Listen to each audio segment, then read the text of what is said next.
Okay, let's get started. It's a great pleasure to introduce today's seminar colloquium speaker, Professor Fiala Shanahan of the Center for Theoretical Physics at MIT.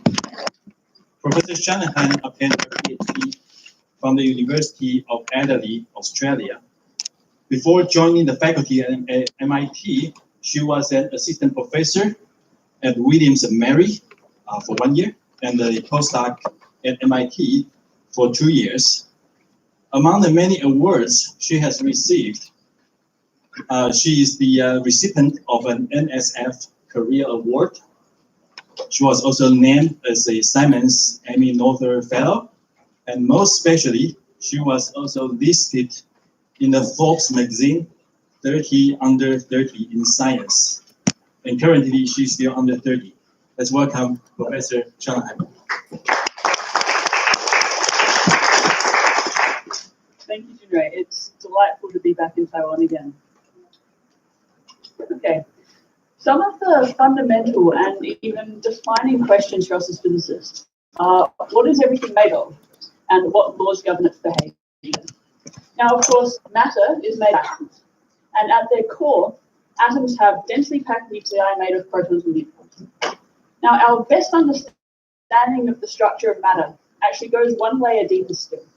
That the protons and neutrons are themselves made of more fundamental particles called quarks, held bound tightly together by force-carrying particles of the strong force called gluons. Now, to the best of our understanding, this is it, and there are no deeper layers of structure. Of course, if we found deeper layers of structure, that would be an incredibly exciting day for science. But this is our current best and most fundamental description of nature.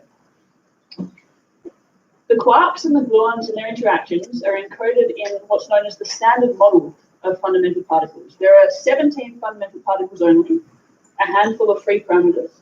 There are the quarks, I've already mentioned, which come in 6 different types or flavors. There are electrons, like the electron and the neutrino, and some heavier cousins. And then there are force-carrying particles, the photon for the electromagnetic force, the W and Z bosons for the weak force, the gluon for the strong force, and of course the Higgs boson. Now, this model was first written down in the 1970s, and it is beautifully elegant and concise. You can have it on your coffee mug or on your t-shirt if you want to wear the standard model. And it's a very predictive theory. So although this was written down in the 1970s, so the W and Z bosons were first found experimentally in 1983. Then there was the top quark in 95, the tau neutrino in 2000, and then most recently in 2012, the Higgs boson, so the last unseen experimentally component of the standard model was found at the Large Hadron Collider. So this wonderfully elegant theory is the most successful theory we've ever had. It's extraordinarily successful. So just one example is the magnetic moment of the electron. That's how much torque an electron feels when you put it inside a magnetic field. This is the most accurately verified prediction in the history of physics.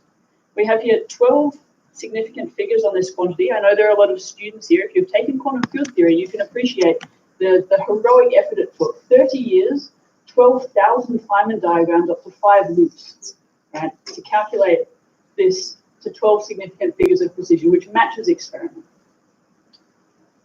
One more example is the theory is even successful over a wide range of energy scales. If you look at deep inelastic scattering of an electron on a proton, so you fire an electron at a proton and you break the proton apart, you can describe that interaction in terms of functions known as structure functions.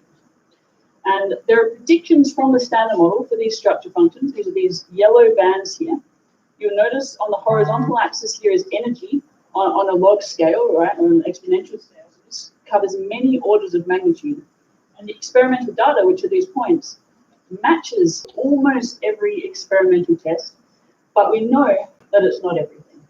So just one example, or the first example, is that, of course, we know that the mass that we understand from the standard model is only a very small fraction of the matter in the universe, or of the energy density in the universe. 5 times more is dark matter, and even more again is dark energy. So we have abundant evidence for the existence of something beyond the standard model through dark matter. For example, yeah, this is a picture of what's known as the Coma cluster. This is a large cluster of galaxies near Earth.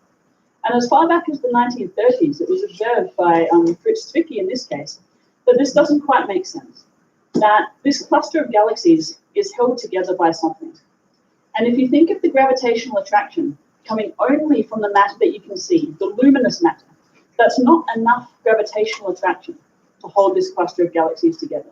There's something else interacting gravitationally, something that was called dark matter. This is another, a famous image of what's known as the bullet cluster. So this is false color. What you can see in pink here is luminous matter. This is matter that you can see through visible light or matter that you see in the X-ray spectrum.